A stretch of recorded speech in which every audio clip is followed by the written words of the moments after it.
Buenos días, buenas tardes o buenas noches dependiendo de la hora en la cual estás viendo este video.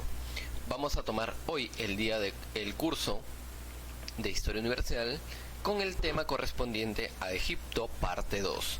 Vamos a ver algunos aspectos culturales, sociales, religiosos en cuanto a esta cultura tan importante que nosotros ya habíamos tomado un poquito la semana antepasada. Entonces, sin nada más que mencionar, vamos a iniciar el día de hoy con el tema. Para ello espero que estés ya súper listo, anotando todo en tu cuadernito. Y damos 1, 2 y 3. Empezamos.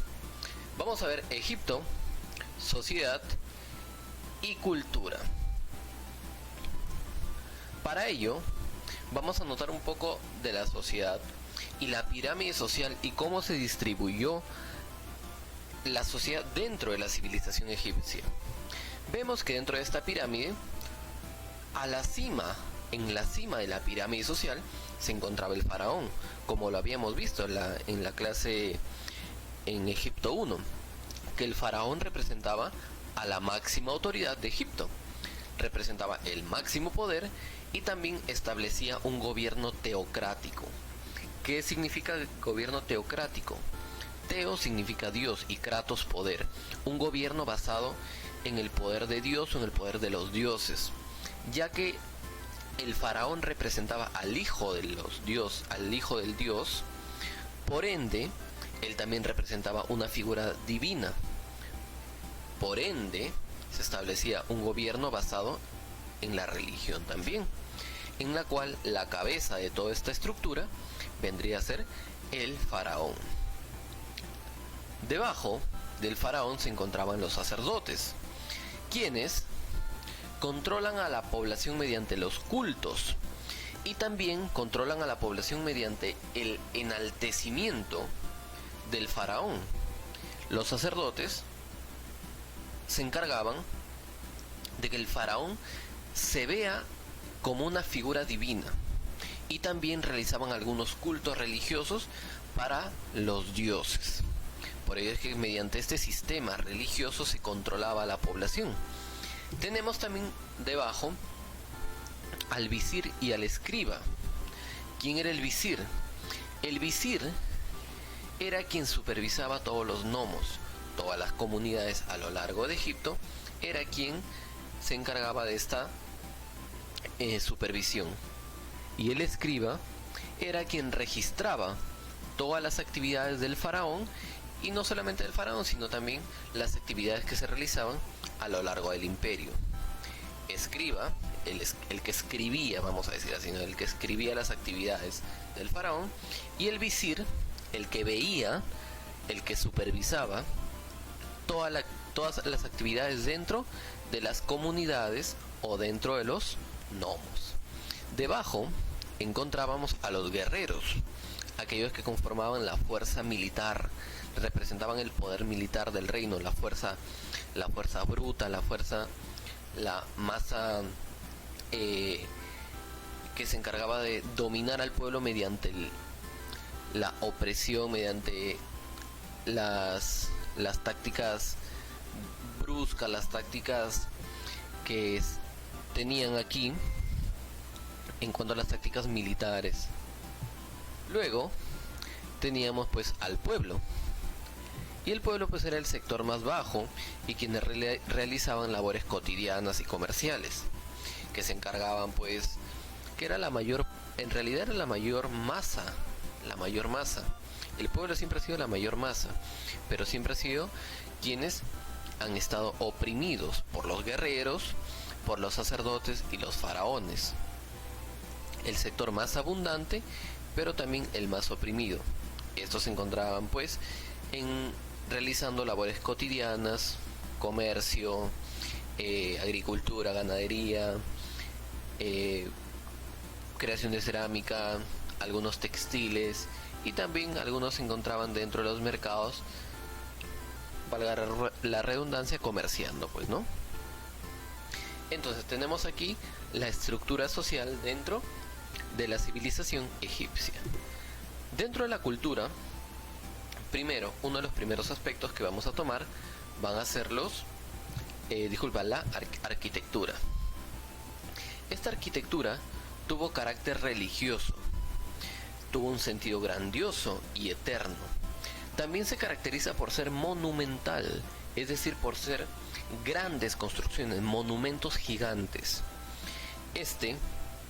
Estos monumentos gigantes tuvieron carácter religioso y estuvieron inspirados en la existencia de una vida después de la muerte, en la existencia del más allá, de que existía una vida más allá del sueño eterno, de la muerte. Dentro de las construcciones arquitectónicas, nosotros vamos a ver que mayor parte de estas construcciones se realizaban de piedra, en las cuales vamos a notar, por ejemplo, las pirámides. Aquí, por ejemplo, tenemos esto es un templo, se llama el templo de Memnón, donde se colocan aquí los colosos de Memnón. Y también vamos a ver otras construcciones como las mástabas, que también eran muy parecidas tenían la misma finalidad que las pirámides. Las pirámides son tumbas y las mástabas también son tumbas. Y los hipogeos, que también son tumbas, y también tenemos los templos que hemos visto aquí.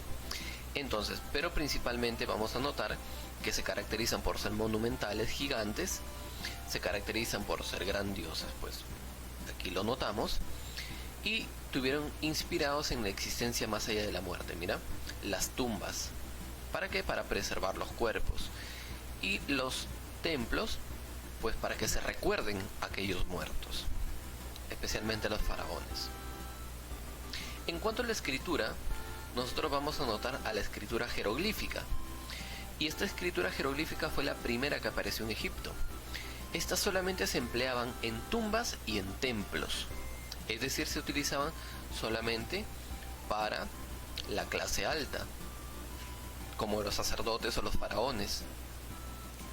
La hierática, que era utilizada por los sacerdotes y escribas en contratos comerciales. La hierática era un poco de clase media, vamos a nombrarla, ¿no?, dentro de los sacerdotes y algunos escribas para algunos contratos comerciales.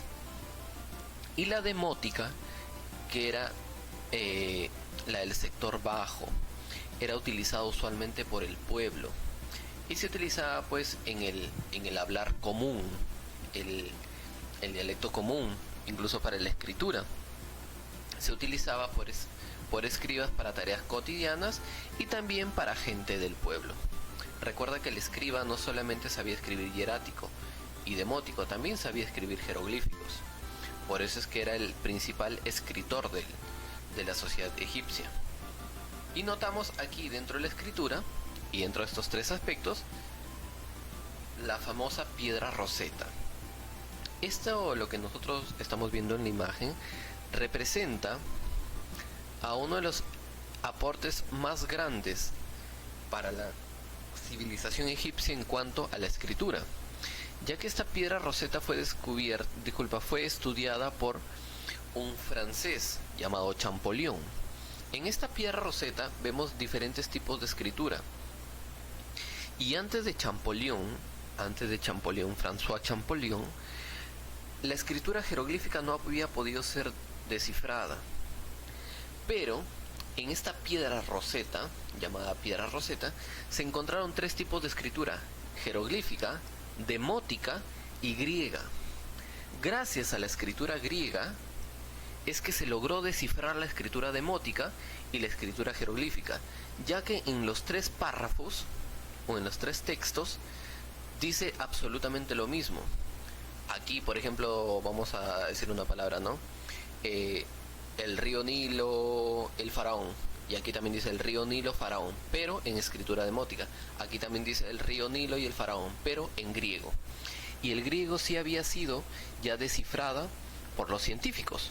Entonces se hizo fácil hacer la traducción entre el griego, el demótico y el jeroglífico. Si bien es cierto, no todo está descifrado, porque vemos aquí partes que no se encuentran dentro de la piedra, por el propio tiempo que se ha ido desgastando y se ha ido fracturando la roca, pero la mayor parte de la escritura se ha podido salvar. En cuanto a cultura, en cuanto a ciencia, nosotros vamos a ver matemática, astronomía y medicina. Lo que nosotros notamos en un principio, vemos aquí la famosa técnica de momificación. La técnica de momificación. La técnica de momificación dentro de la medicina, bastante avanzado, técnicas bastante avanzadas para la época, de cómo conservar los cuerpos a través del tiempo, mediante la extracción de los órganos. Y pues el embalsamamiento de estos cuerpos también para poder conservarlos. Luego tenemos el uso de la matemática. ¿Para qué? Para poder construir estos recintos arquitectónicos monumentales. La utilización de la geometría para poder hacer las bases cuadradas, la altura, la hipotenusa, los catetos, etcétera, etcétera, para poder hacer cálculos matemáticos en mayor exactitud posible. Y también pues en astronomía ellos desarrollaron el calendario solar. Así como los mesopotámicos o los sumerios desarrollaron el calendario lunar, aquí se desarrolló el calendario solar, con 360 días en el calendario y 5 días festivos. En total, 365 días. Es lo que nosotros actualmente utilizamos también, el calendario basado en el movimiento del Sol. Por eso es que tenemos 365 días. Entonces, chicos, espero que la explicación haya quedado clara. Vamos a repasar bastante el tema y con eso nos estamos despidiendo, chicos. Cuídense.